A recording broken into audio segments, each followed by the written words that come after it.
قلب ويسر من جوه، عاملين ايه؟ مساءكم زي الفل. بصوا بقى، انا بصور الفيديو دوت بالليل، بصوره بعد العشاء. ليه هنوده بعد العشاء؟ علشان عقبال ما طلعت الفرخه وفكت وكده، فبدات على طول اخش اعمل الاكل. غير ان انا كمان زوجوجي بيجي الساعه 9 9 ونص، فهعمل العشاء بدري ليه؟ يعني هعمل العشاء بدري ليه؟ بعمله براحتي يعني، فاهمين؟ بس كده يعني، كل واحد بيظبط الدنيا بتاعته على حسب ايه، على حسب وقته وعلى حسب ظروفه وكده. بس انتوا عاملين ايه؟ وحشتوني. كل سنة وانتم طيبين، وربنا يا رب كده يجعل شهر رمضان يجي علينا كده واحنا كلنا فرحانين، وكل اللي ليه امنية عند ربنا تتحقق بإذن الله بإذن الله بإذن الله. قولوا ان شاء الله. صلوا على النبي كتير، ونستغفر ربنا كتير، بنذكر بعض كده وبنشجع بعض علشان كلنا ناخد حسنات من بعض. احنا اصلا في موجودين في حياة بعض كده عشان كلنا نشجع بعض على الحاجات الحلوة.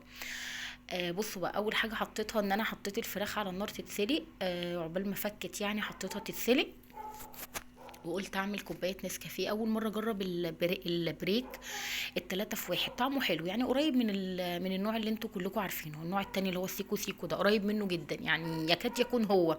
مع اختلاف حاجات بسيطه قوي في الطعم يعني، انتوا عارفين.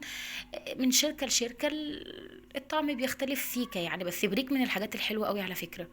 حتى الكوفي ميكس بتاعه زي الكوفي ميكس اللي هو الاصلي يعني، زيه بالظبط في نفس الطعم تقريبا، ما فيش منه اختلاف، بل ان ممكن يكون بريك كمان اشد منه في الطعم شويه. انتوا عارفين، جه في الاخر الخرا دوت طعمه اتغير احسن، يلا يغور من وشه. المهم هنا بقى، قلت يا بنتي يا هنوده تعملي ايه على على الفراخ؟ فقلت اعمل صينيه بطاطس. كانت النيه ملوخيه خضراء، بس بعدين قلبت صينيه بطاطس. ليه؟ ليه؟ صح صح، سامعاكي اللي بتقولي عشان بنتها.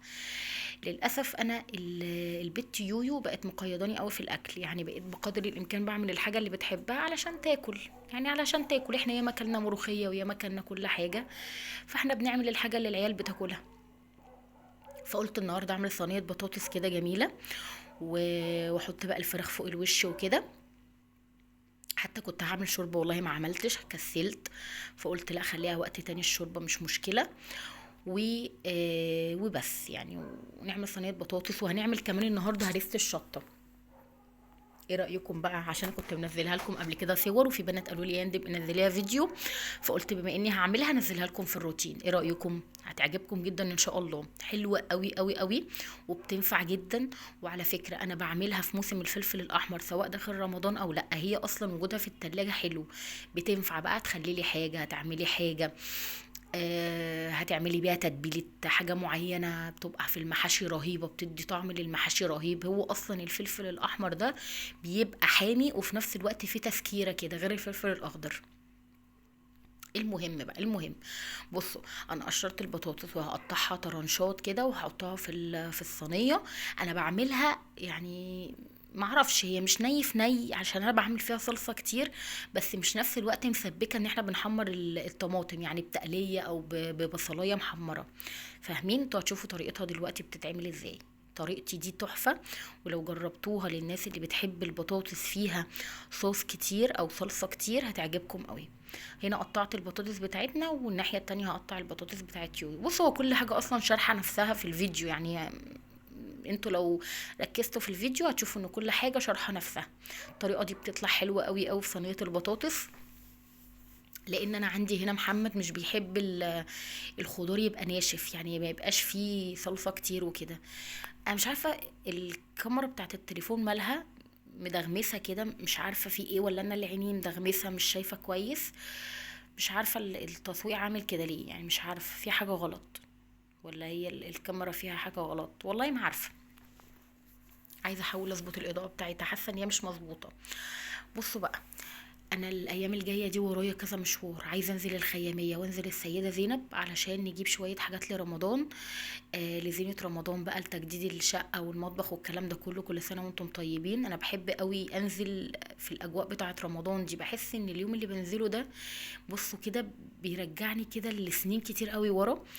بالذات الخياميه والسيده زينب والاماكن اللي هي مشهور عنها ان هي بتبقى خاصه بفرش رمضان يعني وكده. فعايزه انزل والله الايام الجايه كده، ناخد جوله كده ونجيب شويه حاجات مع بعض كده، وناخد فلوج حلو قوي مع بعض. عايزه انزل الخياميه والسيده زينب، دول اكتر مكانين عايزه انزلهم. امبارح كنت في باب الشعريه برضو، كانت جميله قوي، بس ما بتبقاش نفس الروحانيات بتاعه السيده والخياميه، هم اصلا مشهورين اكتر بفرش رمضان. باب الشعريه كانت زحمه قوي عشان السوق، فكانت زحمه قوي بقى ان كل الناس بتجيب طلباتها وكده. كل سنه وانتم طيبين. والله صورت لكم لقطة كده، عايزة ابقى انزلها لكم. الاجواء بتاعة رمضان بتبقى جميلة كده في الشوارع، يعني بصوا، سبحان الله، شهر كريم وربنا ذكره في القرآن، وهو فعلا ليه روحانيات كده، وتحسوا ان هو فعلا ليه طلة كده عن كل شهور السنة، بجد والله العظيم. بصوا شهري بتحسوا ان هو بيجي بيغسلنا من جوه، برغم ان احنا بنتعب فيه، يعني كتير مننا كستات بنتعب فيه، فطار وسحور، وبتقومي في من عز نومك تعملي سحور وتغسلي مواعين وتشطبي مطبخ وتقومي الصبح متسربعه عشان الفطار.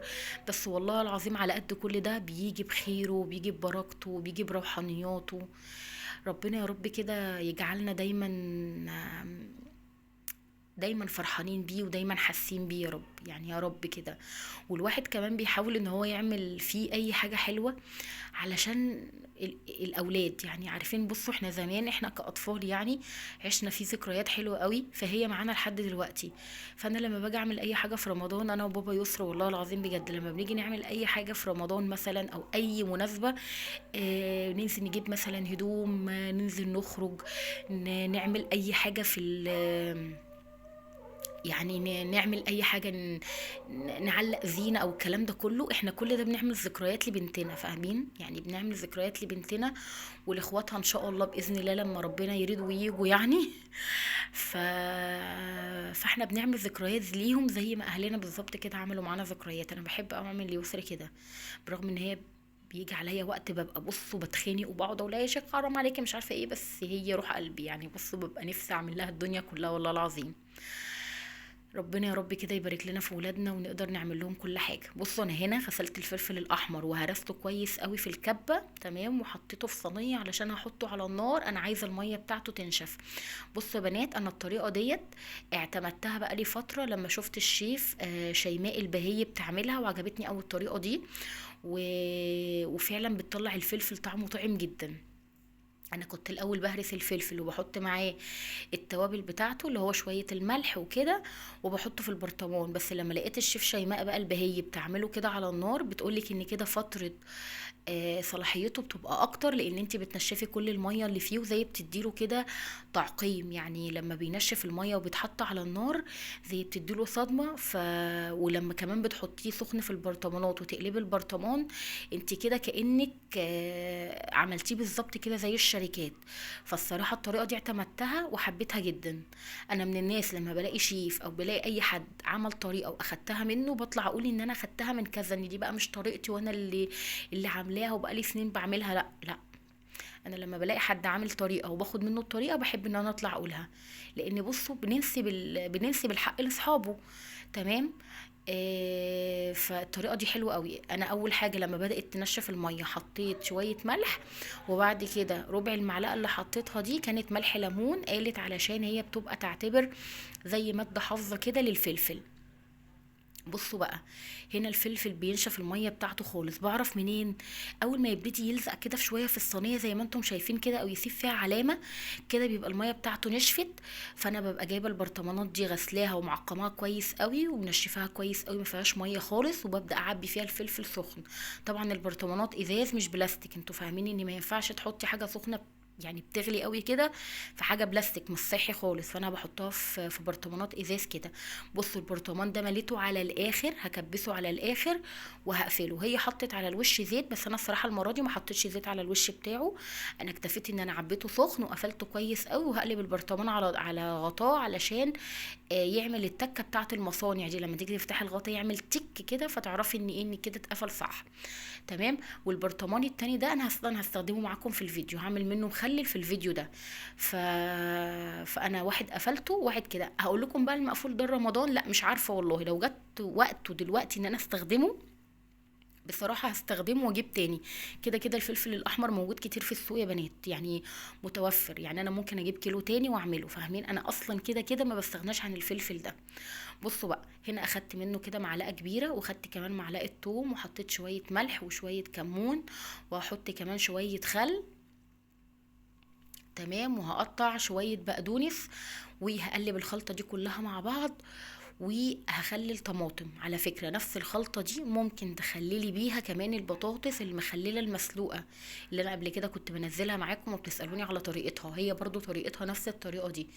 الطريقة دي يا بنات حلوة قوي.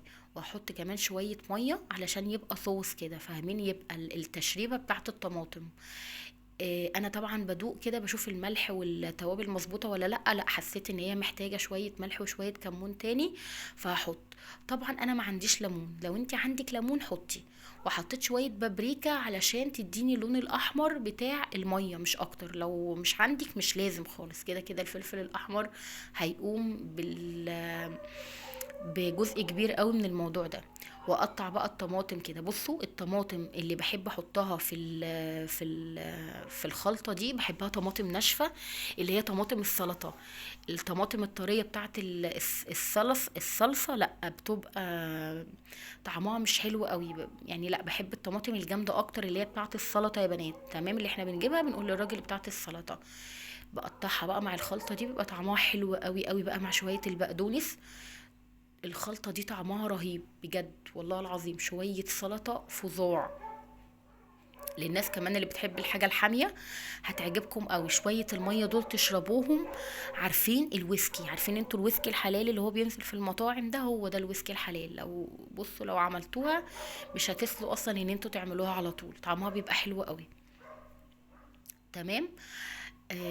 انا ما بحبش بقى الطبق الاساسي يعني ناكل منه واللي يفيد اشيله. لا، بحب ان انا لو مثلا كميه ناخد على قد ما هناكل، والباقي يتحط نضيف في علبه. تمام، يعني انا طول عمري متعوده على كده، يعني من ايام بابايا. انا بابايا ده لو كنا مثلا معلقه الرز اتحطت في معلقه المخلل او السلطه، كان ممكن بابا يقوم من على الاكل خالص ما ياكلش، فاهمين؟ والله العظيم بجد، يعني كان صعب قوي في الموضوع ده.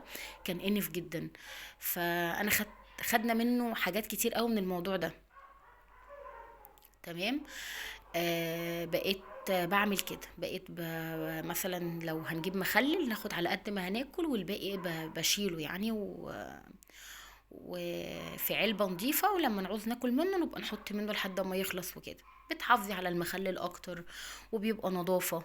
النظافة مش وحشة، الواحد يحب ان هو دايما يبقى نظيف، ودايما يعمل الحاجة اللي بتحافظ على اكله وشربه يعني. عادات كويسة ان احنا اكتسبناها من اهلنا، الحمد لله، اللهم لك الحمد يا رب.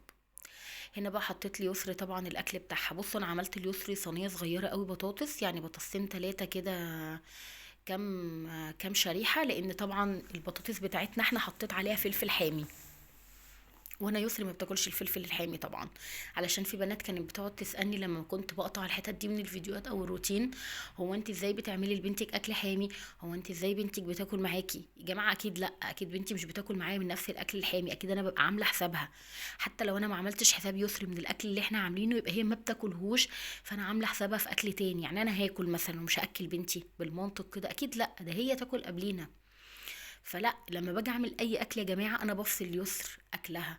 يعني انا حطيت لي يسر حته صغيره قوي من الصدر فوق الفراخ، والله العظيم ما حطيتها في بقها، انا اللي كلتها. يسر ما بتاكلش الفراخ واللحمه، فاهمين؟ هي مش بتاكل الفراخ واللحمه، فبتحب البطاطس، وقليل قوي لما بتاكل برضو رز. فانا اكيد بعمل حسابها. انا بس يعني انا بتمنى كده اشوف يسر بتاكل ايه عشان اعمله لها، لان هي اكلها وحش جدا. يسر ادوها بس حلويات وشيبسي وحاجات كده. طالعه زي باباها في الحلويات، رهيبه في الحلويات، لكن في الاكل اللي هو بتاعنا دوت وحشه جدا وانفه جدا في الاكل يعني. في اكلات كتير قوي لما حد بيعرف ان هي مش بتاكلها بيستغرب، بيقول لي ازاي ما بتاكلش كذا، ازاي ما بتعملش كذا. اقول له والله مش بتاكل، والله مش بتاكل. ولما بتقعد مع حد يقول لي فعلا اكلها وحش جدا، اكلها صعب ومقرف بطريقه رهيبه. فاكيد لما ببقى عارفه ان هي بتاكل حاجه اكيد بعمل حسابها يا جماعه، يعني لا اكيد بعمل حسابها. مش معقول ان انا هاكلها شطه حاميه نار زي ما احنا بناكل. لا لا، لا انا مش غبيه يعني، مش وحشه قوي كده يعني. لا لا، طيبه برضو والله. ايه ده؟ في ايه؟ مش غبية قوي كده. حرام عليكم يعني. آه، بما اني ما شربتش قهوه النهارده بقى، قلت لمحمد هات لي بتاعه قهوه. برضو عايزه انزل اجيب قهوه، من الحاجات اللي عايزه انزل اعملها ان انا اجيب قهوه.